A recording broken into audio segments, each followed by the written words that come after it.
शिव गुरु चर्चा सुनने के लिए सब्सक्राइब करें हमारा YouTube चैनल और सबसे पहले शिव गुरु चर्चा के लिए क्लिक करें हमारे नोटिफिकेशन बेल आइकन को।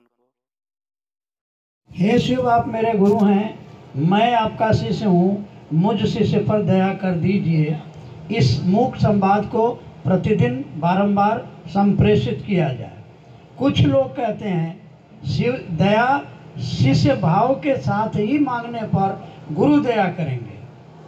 कृपया स्पष्ट किया जाए कि दोनों विरोधाभासी क्यों लगते हैं। ये बात ही सवाल ही हमको स्पष्ट नहीं हो रहा है। क्या इसका अर्थ क्या हुआ? सवाल का अर्थ क्या हुआ? अरे आप समझाइए ना, क्या इसका माने हुआ?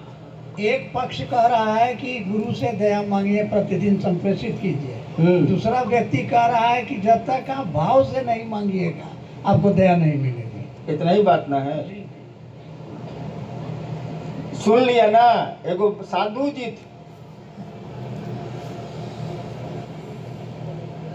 तो उनको गांव वाला लोग बुलाया कि आइए, बड़ी दिन से आप गांव के बाहर रहते हैं पहले के जमाने में, आज गांव में के आपके सम्मान में एगो प्रीति भोज देंगे, मैंने खाने पीने वाला प्रीति भोज। आप नहीं दे रहे हैं हमको, लेकिन उस साधु को दिया। आया तो साधु आया तो कुछ तो सवाल जवाब होगा न करे। तो कुछ लोगों ने पूछा कि बाबा बताइए, भगवान है कि नहीं है? तो साधु बोला कि कौन लोग कहते हैं कि भगवान है, जरा हाथ उठाएं। तो हाथ उठा कुछ।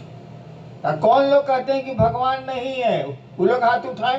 तो कुछ लोग हाथ उठाए। कहा कि आप लोग दोनों आपस में समझा लीजिए, हम जाते हैं। तो दो तरह का बात, तब दो तरह का बात है, दोनों आपस में समझा लीजिए, हमारी क्या जरूरत है भाई साहब? क्या सवाल है? दया के साथ अरे बेवकूफ, वो सब आपको नहीं बोल रहे हैं, हम भी वही हैं, प्रश्नकर्ता को बोल रहे हैं। अरे भाव क्या है भाई? पत्नी का भाव है आप में, पुत्र का भाव है आप में, पिता का भाव है आप में, है? मेरा का भाव है कि आपकी चप्पल कहाँ है, आपकी पॉकेट में पैसा कितना है, आपका घर कहाँ है, घर कौन सा है, सब पहचानते हैं आप। पैसा नहीं बोल रहा है कि ये भैया ये भैया ये भैया हम 502 रुपया बनी। आप जानते हैं कि 502 रुपया मेरे पॉकेट में है, इसलिए कि आपका पैसा है वो। एक चीज होती है विचार, एक चीज होता है भाव। विचार दिमाग से उठते हैं, थिंकिंग है विचार, थॉट है। यह विचार कि हे शिव आप मेरे गुरु हैं, एक विचार है ये। लेकिन देखिए वाक्य में हे शिव आप मेरे गुरु हैं, ये मेरा आपका छिप रहा है। जहां मेरा सामने आया कि मेरे गुरु हैं, तब फिक्र हो जाएगी कि मेरी चप्पल कहाँ है, मेरा महादेव कहाँ है। और जब ये बात आपके दिमाग से दिल में उतरेगी तो भाव कुछ नहीं है बाबू। जो बात दिल से उठती है वो भाव है, जो बात दिमाग से उठती है वो विचार है, और कुछ नहीं है। तो कहा गया कि विचार को बार बार अपने दिमाग में आने दोगे तो ये दिल में प्रवेश कर जाएगा। उदाहरण दें, हम लोग बहुत जगह अफसर रहे हैं, बाबूजी भी अफसर रहे हैं, तो बदली होती रहती थी, अफसर कॉलोनी थी। पत्नी ने एक दिन आपसे कहा कि जो पड़ोसी है ना अफसर, बढ़िया आदमी है, तो आज केला भेजा था बच्चों के लिए। ठीक, ये विचार है, सूचना आपको मिली है। फिर दूसरे दिन पत्नी ने कहा कि उसकी बीवी कद्दू भेजी है सब्जी के लिए। खाली आपके दिमाग में न्यूज आ रहा है, विचार आ रहा है। धीरे धीरे आपको लगेगा कि पड़ोसी बढ़िया आदमी।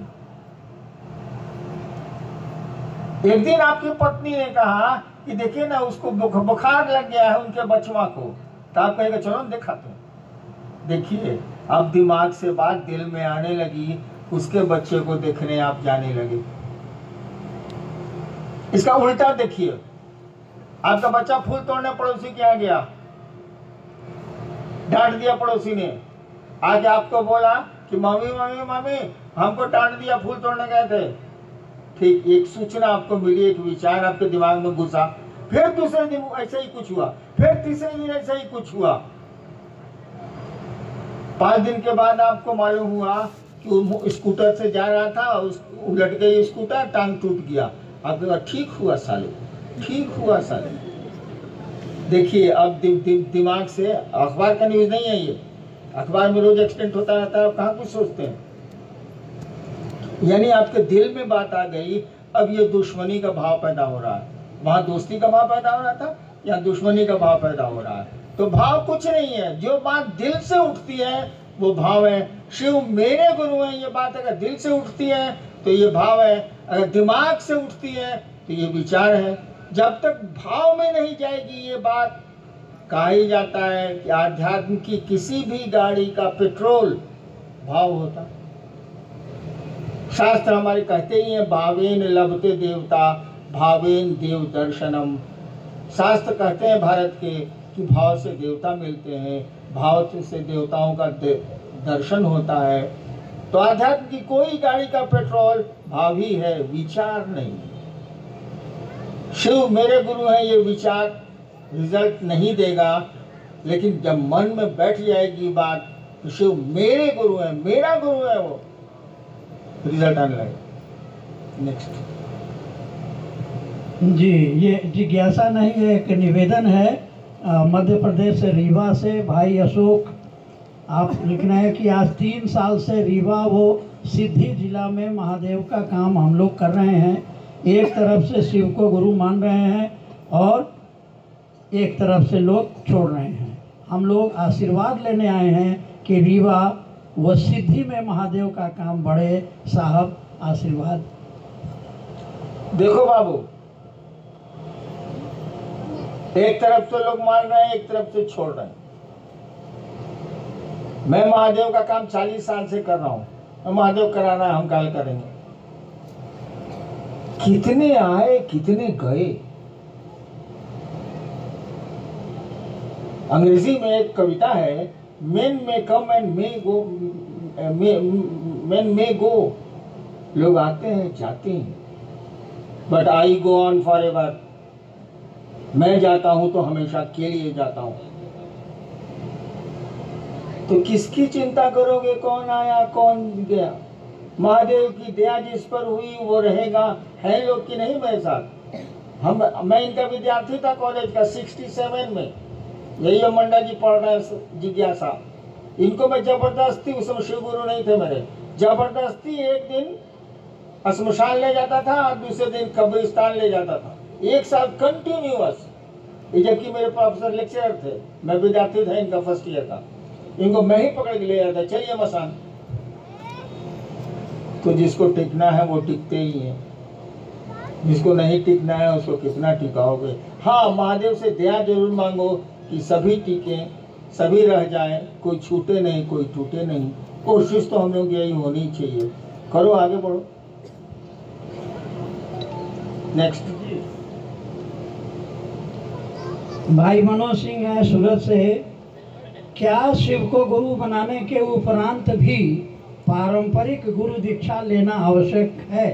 किसी भी अनुष्ठान या मुहूर्त में लोगों द्वारा पारंपरिक दीक्षा द्वारा शरीरधारी गुरु द्वारा गुरुमुख होने का दबाव बनाया जाता है। भाई मेरे भी बिया में बनाया था। अब ये नहीं कहना, कोई सब अनुष्ठान करने के पहले पंडित मैंने कहा जाता है कि आपके गुरु कौन है। मेरी शादी है स्टेट में है, चली गई पत्नी मेरी शादी में भी यही हुआ था। स्टेट का पंडित था, पंडित जी थे बेचारे, मर गए, कायम था।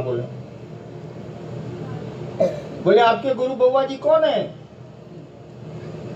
हमारी तो बोली तो भाई सिवान वाली थोड़ी खराब है। हमने कहा कोई साला मेरा गुरु नहीं है। लोग बका गया कि लड़का है अभी आके मंडप पर बैठा हुआ, कहता है कोई साला मेरा गुरु नहीं है।